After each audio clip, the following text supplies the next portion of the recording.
안녕하세요. 다산에드 전병칠 원장입니다. 전기사에서 보았을 때 아주 흥미로운 사건 중에 하나는 바로 전류전쟁, 커런트 워라고 하는 전류전쟁이 있습니다. 이것은 여러분들이 잘 아시는 발명왕 토마스 에디슨과 그 다음에 아주 전기의 천재라고 불리우는 니콜라 테슬라의 전기 송전 방식을 두고 싸웠던 유명한 사건이죠. 최근에 영화로도 개봉이 되었는데, 자, 이러한 영화의 내용에서는 그 당시의 인물 간의 갈등이라든지 환경, 그 다음에 정략 등이 많이 들어가 있을 테지만, 저는 오늘 전기공학자의 시선으로 니콜라 테슬라의 교류가 왜 유리했던지, 자, 그 이유에 대해서 말씀을 드리려고 합니다. 따라서 우리가 사용하는 두 개의 전기 방식, 즉 직류 방식과 교류 방식 중에서 장단점을 비교함으로써 우리가 당시의 시대 상황이라든지 아니면은 영화를 본다면은 그 영화를 조금 더 흥미롭게 볼 수 있는 요인이 될 수 있을 것 같습니다.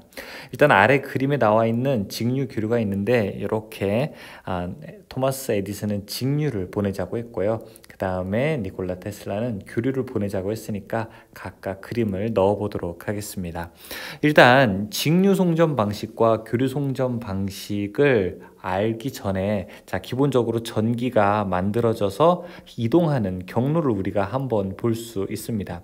전기를 만드는 곳은 바로 발전소입니다. 발전소에서 전기를 만들게 되면, 예를 들어 제가 100V로 만들었다고 한번 해보죠. 물론 발전소에서는 전압과 그 다음에 전류, 즉 전력을 만들어내는 건데, 이 전기를 보내기 위해서는 압력이 있어야 되니까 이만큼의 전압을 만들었다고 한번 해보겠습니다. 편의상 예를 들어 우리가 물을 멀리 보내게 되려면 여러분들이 펌핑을 해야 되겠죠. 그렇죠? 이 펌핑을 통해서 우리가 수압을 만들어내는 것처럼, 여러분들이 물총을 멀리 쏘려면 이 물총의 수압을 크게 가해야 하는 것처럼, 역시 전기도 만들어진 걸 보내려면 전압이라고 하는 것이 어느 정도 있어야 되겠죠.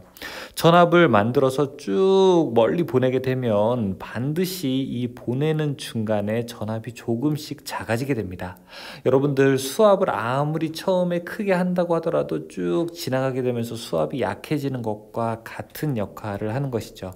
이 중간 선로에서 전기를 방해하는 어떤 성분들, 그 성분을 임피던스라고도 하지만, 어떤 성분들 때문에 도착하게 되었을 때는, 내가 보낼 때는 100V였는데 분명히 도착하게 될 때는 조금 그보다 낮아진 전압, 예를 들어 90V라든지 80V라든지 이렇게 전압이 좀 낮아지게 됩니다. 자, 이것을 우리가 무엇이라고 하냐면 바로 전압 강하라고 하게 되죠. 전압이 조금 낮아졌다라고 하는 뜻입니다. 문제는 전압 강하라고 하는 것은 필연적으로 우리에게 다가올 수밖에 없는 사건이라는 것입니다. 즉 전기를 보낼 때 손실이라고 하는 것은 완전히 배제할 수 없는 것이죠. 전압 강하가 없는 것은 일종의 초전도체 밖에 해당되지 않는데, 그런 거는 앞으로 이상적인 이야기이고, 실제로는 전압 강하가 발생할 수밖에 없다는 겁니다. 여러분들이 어떤 에너지를 저쪽 에너지로 전달할 때는 중간에 반드시 손실이 발생하게 되죠. 그러면은 저는 직류로 한번 전기를 만들어 볼게요. 직류로 전기를 만들었을 때, 직류는 다이렉트 커렌트라고 해서 DC죠. 그렇죠? 직류로 전기를 발전소에서 만들게 되면은, 예를 들어 이렇게 100V를 만들었을 때, 자, 쭉 전기를 보내서 수용가에서 이제 받게 되었을 때는 중간에 전압 강화가 생겨서 90V로 받게 되었다고 해보죠. 그러면은 실제로 수용가에서는 내가 100V를 써야 되는데 이게 90V가 받았으니까 전압이 조금 더 낮은 상태에서 받게 되는 거죠. 혹은 좀 발전소와 가까운 집, 여기서는 한 95V 정도 받기 때문에 이 발전소의 거리에 따라서 전압의 크기가 계속 바뀌는 작용을 하게 됩니다. 그럼 만약에 내가 원하는 전압은 100V라면은 이 90V를 조금 올려야 되겠죠. 그렇죠? 압력을 올려야 되는데, 이 압력 올리는 것을 우리가 승압이라고 해요. 그런데 이 직류라고 하는 것은 승압을 하는 것이 기술적으로 아주 어렵습니다. 복잡해요. 물론 그 당시에는요. 그런데 교류 입장에서는 어떻게 되느냐? 교류 입장에서는 발전소에서 만든 전기를 이제 교류로 만들게 되었을 때 100V라고 하게 되면, 자, 이 100V가 쭉 송전선로 전선을 타고 쭉 수용가에 이동했을 때, 자, 여기서 받은 전압이 90V라고 하더라도 여기서 90V를 이제 올릴 수 있게 되는 겁니다. 무엇을 통해서? 자, 이런 식의 변압기를 통해서, 트랜스를 통해서 전압을 올릴 수 있게 되는 거죠. 이 권습이라고 해서 코일의 비율을 적절하게 만들게 되면은 여기서 100V로 만들 수도 있게 되는 것입니다. 따라서 가까운 곳에 있던 아주 멀리 있던 전기를 보내는데 어려움이 없었어요. 이것이 단거리이든 아니면은 중거리이든 아니면은 장거리이든 전기를 멀리 보내더라도 전압이 낮아질 때 올릴 수 있는 역할을 바로 이 교류는 쉽게 할 수 있는 겁니다. 즉 탈바꿈을 쉽게 할 수 있는 거죠. 바로 변압기를 이용하게 되면요. 왜 직류는 안 되느냐? 변압기의 기본적인 역할은 이 1차 측에서의 자속의 변화가 2차 측에서 유도기전력으로 만들어지는 건데, 이는 n dt분의 d파이라고 해서 시간에 따른 자속의 변화가 있어야 됩니다. 그런데 교류는 여러분들이 알다시피 계속 일정하잖아요. 그렇죠? 변화의 크기가 없으니까, 시간에 따라서 변화되지 않으니까 여기서 자속의 변화로 유도기전력을 만들 수 없게 되는 겁니다. 반면에 교류는 가능하게 된 것이죠. 그래서 가장 장점도 있고 단점도 있고 우리가 여러 가지 이야기를 할 수 있는데, 직류가 가지는 단점을 완벽하게 보완하는 교류의 장점은 바로 전력 변환이 가능하다는 겁니다.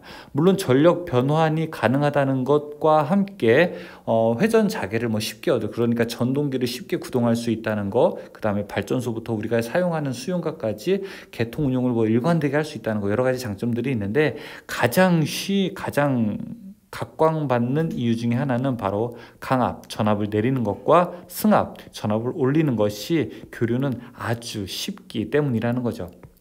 그러면은 교류만 완벽한 전력이냐? 자, 이러한 전류 전쟁에서 니콜라 테슬라가 이기게 되고 아주 오랜 시간이 흐른 근대에 와서, 최근에 와서는, 현대에 와서는 하지만 직류도 다시 각광을 받고 있습니다. 자, 이러한 장점들을, 교류가 가지는 장점들을 제외하고는 직류가 가지는 장점들도 아주 많이 있는데요. 왜냐하면은 직류라고 하는 것은 주파수가 없기 때문에, 주파수가 상호 다른 국가들끼리 그러니까 전력계통이 서로 동기가 안 된 곳끼리 서로 연계가 가능하게 될 수도 있고요. 그리고 무엇보다도 직류로 전기를 보내게 되면은 손실이 줄어들게 됩니다. 우리가 예전에 제가 이제 강의 중에서 우리가 전기를 방해하는 성질은 RLC라고 이렇게 불렀는데, 대부분 중장거리 송전선로에서는 이 L이랑 C 때문에 전기를 방해받는 성질이 너무 큰데, 직류로 보내게 되면 주파수가 없어서 이걸로 방해받는 성질이 없어요. 즉 리액턴스가 얼마, 이 이상적인 것에 제로에 가깝게 됩니다. 따라서 R 성분만 구성을 하게 되면 R 성분만 고려를 하게 되면 되는데, 이 R에 대한 손실은 굉장히 작은 편이에요. 따라서 손실을 굉장히 많이 줄일 수가 있습니다. 이거 적어도 장거리 송전선로로 갔을 때는 직류로 보내는 게 더 간단하죠. 더 좋습니다. 물론 이제 직류로 보내려면은 발전소에서 만든 전기를, 우리가 보통 발전소에서는 AC로 만들기 때문에 그 다음에 발전소에서 만든 전기를 전력 변환 장치를 통해서 DC로 만들어야 되고요. 그 다음에 DC로 어떻게 돼요? 송전한 다음에 다시 변환 장치를 통해서 어떻게 AC로 만들고, 이것을 가지고 수용가로 전달해 줘야 되는 이 변환 과정을 겪어야 되는 어려움이 있지만, 이 변환에 겪는 어려움보다도 손실이 더 크다면 기꺼이 감수할 수 있다는 이야기죠. 따라서 우리나라 같은 경우에는 제주도에서 해남, 제주에서 진도로 보내는 그 구간에는 우리가 전압을 교류로 송전하지 않고 전기를 직류로 송전하는 HVDC, 하이 볼테이지 다이렉트 커렌트 송전 방식을 사용하고 있습니다. 따라서 직류가 가지는 장점들도 있죠. 당시에는 여러 가지 기술적으로 보든지 상황적으로 보든지 이런 전력 변환 장치가 만들기 쉽지는 않았습니다. 이거는 반도체의 발전과도 아주 밀접한 관련이 있기 때문에 그렇죠. 하지만 지금은 토마스 에디슨의 직류 송전 방식이 어쩌면 더 유리할 수도 있겠지만 어쨌든 전력의 전체적인 운영 계통을 보게 된다면 또 니콜라 테슬라의 교류 송전 방식이 유리하다고도 할 수 있겠죠. 누가 이겼느냐는 예전에는 테슬라, 지금은 에디슨일 수 있지만 이러한 내용들은 계속 가봐야 될 것 같습니다.